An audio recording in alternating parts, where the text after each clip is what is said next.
Hello everyone, I hope you all are doing well and today I'll be telling you how to score 180 on physics if you are doing self study. क्योंकि मैंने खुद self study करी थी अपनी preparation में, I know कि आपको क्या क्या चीज़ों की रिक्वायरमेंट्स होती है एंड आपको कहाँ से करनी है ताकि आपका स्कोर परफेक्ट आए। And trust me, you guys can surely rely on me and जो भी रिसोर्सेज मैं आपको बताऊंगी कि आपको यहाँ से करना है वो सब कुछ मैं फ्री ऑफ कॉस्ट अपने टेलीग्राम चैनल पे अपलोड करूंगी, तो आप वहाँ से जाके सब कुछ ले सकते हो एंड उसे यूज़ कर सकते हो। सो टेलीग्राम का लिंक आपको डिस्क्रिप्शन में मिल जाएगा, प्लीज़ उसे जाके ज्वाइन कर लेना। So now let's start lecture कि आपको सबसे पहले लेक्चर कहाँ से देखना है। तो आई वुड रिकमेंड कि आप उम्मीद बैच के लेक्चर्स देखो, ठीक है। यूट्यूब पे फ्री ऑफ कॉस्ट में सबसे अच्छे लेक्चर्स उम्मीद बैच के हैं। मैंने भी उम्मीद के लेक्चर देखे थे एंड आप भी उम्मीद के लेक्चर देख सकते हो, वो एकदम इनफ है, सफिशिएंट है, ठीक है। लास्ट ईयर वाले मैं प्रेफर करूँगी क्योंकि लास्ट ईयर वाला सिलेबस आपका चलेगा, but if you guys are like कि हमें एमआरसी से ही पढ़ना है तो आप पहले की उम्मीद के लेक्चर्स भी देख सकते हो और वहाँ पे जो वो पोर्शन है जो आपका डिलीट हो गया उसे हटा देना, skip that part. And also मैं ये भी बोलूँगी कि ऐसा कोई ज़रूरी मत रखो कि हमें एमआरसी से ही पढ़ना है या हमें इन्हीं सर से पढ़ना है।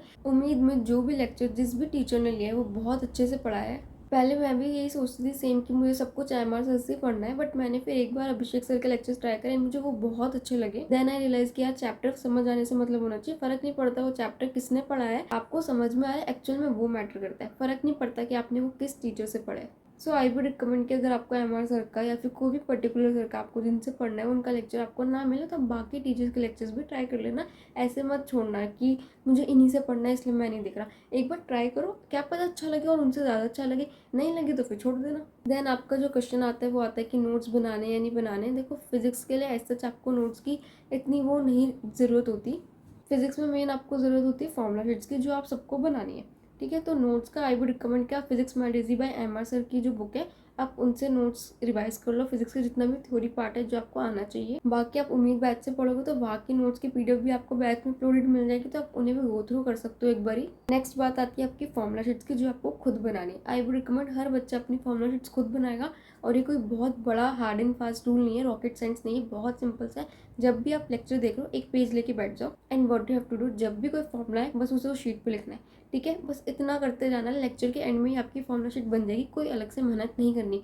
हम लोग क्या करते हैं, हम लोग सोचते हैं कि एक बार लेक्चर देख ले देन फॉर्मूला शीट बनाएंगे, वो नहीं बन पाती, आलस आ जाता है या फिर ऐसा लगता है कि यार फॉर्मूला शीट क्या होती है, कैसे बनाए, कैसे बनेगी, क्या ये लिखना है वो लिखना है, फिर हम ऐसे रिएक्ट करते हैं कि फिर वो बन ही नहीं पाती। सो इट्स बेटर कि आप साथ साथ बनाओ, साथ साथ बनाओगे तो बहुत अच्छे से बनेगी, कोई फॉर्मूला आपका स्किप नहीं होगा एंड टाइमली बनेगी। सो फिजिक्स मैथ इसी बुक आपको मेरे टेलीग्राम पे मिल जाएगी उसकी पीडीएफ, तो कोई टेंशन लेने की बात नहीं है। नेक्स्ट आपकी बात आती है क्वेश्चन प्रैक्टिस की, जहाँ पे ऑलमोस्ट हर बच्चा डिफिकल्टी फेस करता है। अगर आपको फिजिक्स में अपना जो डर है वो ओवरकम करना है या फिर आपको अपने अंदर कॉन्फिडेंस लाना है या फिर आप चाहते हो कि फिजिक्स में आपसे क्वेश्चन सॉल्व हो, तो उसके लिए एक सिंपल सा रूल होता है, always move from basic to difficult. हमेशा हम क्या गलती करते हैं, आपने कभी सोचा जब आप लेक्चर लेते हो, बहुत सारे बच्चों का कॉमन क्वेश्चन यही रहता है कि जब हम लेक्चर लेते हैं तब हमें सब कुछ समझ में आता है, ठीक है, हमें सर के कराए हुए सारे क्वेश्चन समझ में आ जाते हैं, लेकिन हम जब खुद करने बैठते हैं तब हमसे नहीं होते। रीज़न कभी सोचा है? रीज़न यही है कि जब हम लेक्चर लेते हैं ना तब हमें सर बेसिक से करवाते हैं।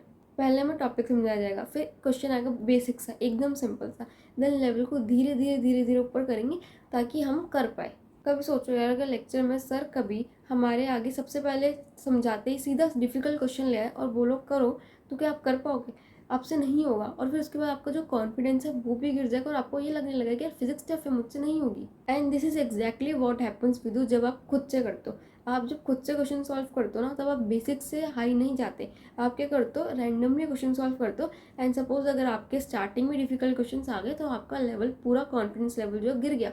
मैं फिजिक्स में बहुत ज़्यादा वीक थी, मतलब मेरा फर्स्ट टाइम पे ऑलमोस्ट अच्छा खासा स्कोर बन रहा था, फिजिक्स में मेरे नंबर कम आने की वजह से मेरा सिलेक्शन नहीं हो पाया था एंड मुझे फिजिक्स से इतना ज़्यादा फोमो था, मुझे समझ नहीं आ रहा था कि क्या मैं कभी फिजिक्स में इंप्रूव भी कर पाऊंगी, मेरे कभी भी मार्क्स आ पाएंगे। तो मैंने अपनी प्रिपरेशन जर्नी में यही एक मेजर चेंज किया फिजिक्स के लिए, मैं कभी भी सीधा हाई पे नहीं गई, मैंने हमेशा बेसिक से हाई गई ताकि मुझसे ईजी वाले होने लगे, ठीक है, मुझसे मीडियम होने लगे, इस तरह से मेरे अंदर कॉन्फिडेंस आ गया। एंड जब मैं डिफिकल्ट पे जाती थी तब कुछ हो जाते थे डिफिकल्ट और कुछ नहीं होते थे, जो नहीं होते थे इट्स ओके, अभी हम सीखने के लिए ही है ना, ठीक है, हर ज़रूरी नहीं है हमसे 100% क्वेश्चन सॉल्व हो, डिफिकल्ट वाले नहीं भी हो रहे इट्स ओके, हम वो सीख लेंगे कि क्या अप्रोच है, किस तरह से अप्रोच करना है या क्या गलती हो रही है, वो हम सीख के लर्न कर लेंगे ताकि हमारी वो आगे ना हो। लेकिन एटलीस्ट ईजी और मीडियम वाला जो पार्ट है वो हर बच्चे से होना चाहिए लेक्चर देखने के बाद। डिफिकल्ट वाला नहीं होता, एक भी नहीं होता, चलेगा, ईजी मीडियम होना चाहिए। एंड आप रियलाइज़ करोगे अगर कभी भी बोला गया है ना कि सर फिजिक्स टफ आई है नीट में, तो उसमें 50 में से आउट ऑफ 50 आपके 35 क्वेश्चन ईजी और मीडियम कैटेगरी के ही आए हैं,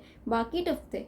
एंड अगर आप ईजी और मीडियम अच्छे से करना सीख गए तो 35 क्वेश्चन आप ओवरऑल मॉक टेस्ट में निकाल लोगे। एंड जो एक लौती चीज़ आपको चाहिए फिजिक्स के लिए वो है आपका कॉन्फिडेंस। अगर आपके अंदर ये कॉन्फिडेंस होगा ना कि यार मुझसे फिजिक्स हो सकती है, तो हो सकती है। अगर आपने यही सोच लिया कि यार मैं नहीं कर पाऊंगा, मुझसे नहीं होगी, तो फिर आपको सिंपल क्वेश्चन दे दो, आप नहीं कर पाओगे, आप कंफ्यूज हो जाओगे। तो आपको अपने अंदर कॉन्फिडेंस रखना है कि मुझसे होगा, एंड ऑफकोर्स होगा। जब मैं मॉक टेस्ट करती थी उस टाइम पर अगर मुझसे लगातार 4-5 क्वेश्चन ऐसे आ गए जो मुझसे नहीं हो रहे, तो उस टाइम पे मैं बस अपना कॉन्फिडेंस नहीं करने देती थी। मैं अपने आप से कंटिन्यूसली यही बोलती थी कि यार मुझे आता है पेपर, और अब भी नहीं हो रहा तो क्योंकि आगे वाले क्वेश्चन टफ है, मुझसे पीछे वाले होंगे, ठीक है, मेरे को 35 to 40 क्वेश्चन करने और मुझे आते होंगे। तो मैं बस एक ही चीज़ अपने माइंड में बोलती थी कि जो डिफिकल्ट वाला पोर्शन है जो मुझे नहीं आता वो पहले आ गया, ईजी वाला पीछे। एंड इस वजह से मेरा कॉन्फिडेंस नहीं करता था और फिर मैं आगे क्वेश्चन आराम से सॉल्व कर पाती थी। तो ये आपकी स्ट्रैटेजी होनी चाहिए। आपको हमेशा अपनी प्रिपरेशन बेसिक से हाई तक करनी है। जब आप खुद भी क्वेश्चन सॉल्व करो ना, सीधा हाई पे मत पहुंचो, खुद भी आप बेसिक से हाई पर ही जाओ जैसे आपको सर कराते हैं।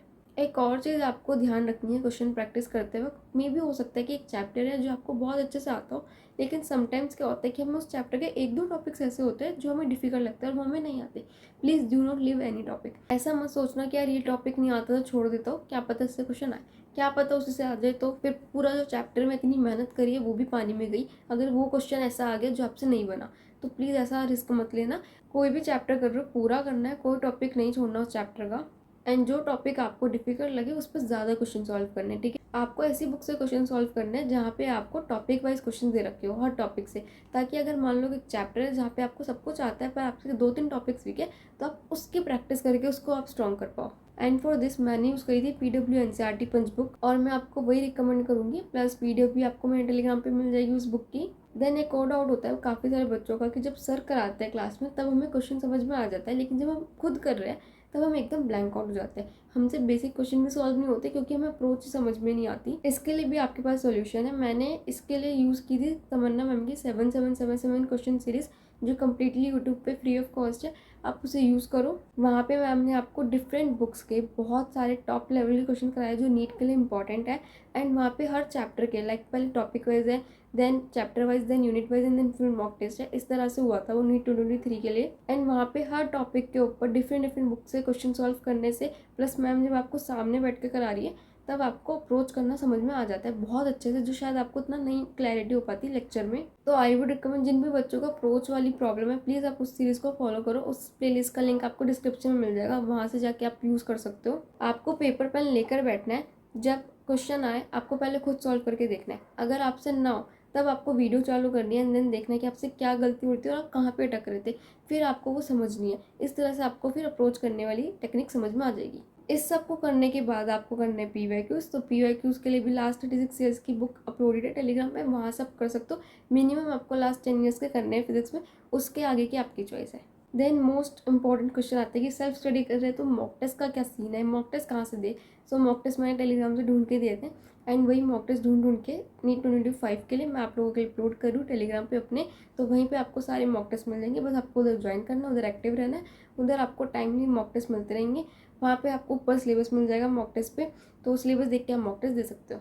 उसकी आंसर की भी अपलोड होगी, तो मॉक टेस्ट का भी टेंशन नहीं लेना। अभी आपको फुल मॉक टेस्ट तो देने नहीं है। जब फुल मॉक टेस्ट देने की बारी आएगी तब मैं फुल भी अपलोड करना स्टार्ट कर दूँगी, आई गेस जनवरी के अराउंड से। तो फुल भी हो जाएंगे तब आपको फुल देने हैं, ठीक है, तो फुल भी मिल जाएंगे। अभी आपको पार्ट टेस्ट देना है, तो अभी सिर्फ पार्ट टेस्ट अपलोड हो रहे हैं, तो वो आपको टाइम नहीं देते रहना है। तो अभी आप पार्ट टेस्ट दो, देन आपको फुल मॉक टेस्ट भी मिल जाएंगे। एंड अगर आपको इस चीज़ की प्रॉब्लम है कि दी हमारा सिलेबस कब तक खत्म होना चाहिए, तो कोशिश करो फरवरी एंड तक हो जाए, ठीक है, ताकि आपको 2 महीने तो एटलीस्ट मिले प्रॉपर रिविजन और मॉक टेस्ट के लिए। इतना आपको चाहिए। And now if you are struggling कि हम कैसे 6 महीने में अपना प्लानर कंप्लीट करेंगे, अपना सारा सिलेबस कंप्लीट करेंगे, तो कोई प्लानर है, ऑफकोर्स है, टेलीग्राम पे ऑलरेडी प्लानर डला हुआ है, उसे जाके फॉलो कर लो। 6 महीने में मैंने आपका सारा प्लानर बना दिया कि आपको मंथली क्या क्या चैप्टर्स करने हैं, कौन कौन से करने हैं, एंड उसको आप कंप्लीटली फॉलो कर सकते हो। उसके अकॉर्डिंग 6 मंथ्स में आपका सिलेबस कंप्लीट हो जाएगा। वो प्लानर जो है वो फ्रेशर्स के अकॉर्डिंग है, ड्रॉपर्स को थोड़ा शिफ्ट करना होगा। 11th वाला पोर्शन पहले करना होगा, 12th वाला एंड में। एंड अगर आपको केमिस्ट्री में प्रॉब्लम है कि केमिस्ट्री सेल्फ स्टडी से कैसे करें, तो ऑलरेडी उसके ऊपर भी वीडियो अपलोडेड है, ठीक है, लिंक आपको डिस्क्रिप्शन में मिल जाएगा, आप जाके देख सकते हो।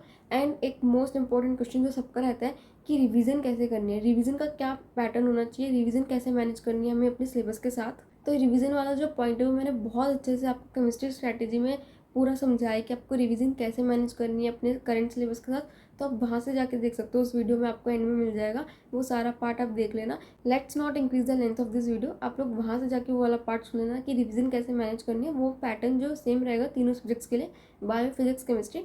एंड बायो को कैसे सेल्फ स्टडी से अप्रोच करना है उसके ऊपर भी जल्दी वीडियो आने वाली है। एंड गाइज इस चैनल पे मैं कंटिन्यूसली आपको गाइड करती रहूँगी, जो भी बच्चे मेरी तरह सेल्फ स्टडी कर रहे हैं, कि आपको कैसे क्या करना है, कब आपको जिस भी चीज़ की नीड होगी जिस टाइम पे, वो आपको प्रोवाइड की जाएगी, चाहे वो यूट्यूब पे थ्रू गाइडेंस हो या फिर वो टेलीग्राम पे as a form of material हो। जो भी बच्चे सेल्फ स्टडी कर रहे हैं मेरी तरह, प्लीज़ खुद को अकेला मत समझना इस जर्नी में। I am always there with you.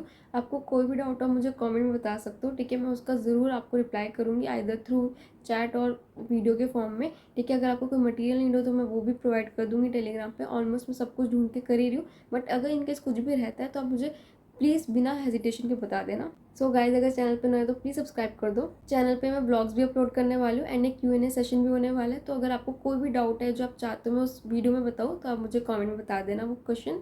And video को लाइक कर दो, चैनल को सब्सक्राइब कर दो, टेलीग्राम चैनल ज्वाइन कर लो एंड शेयर कर दो अपने फ्रेंड्स के साथ। And I am always there with you for the whole journey. कोई भी दिक्कत हो आप मुझे कभी भी बता सकते हो, ठीक है। Love you guys.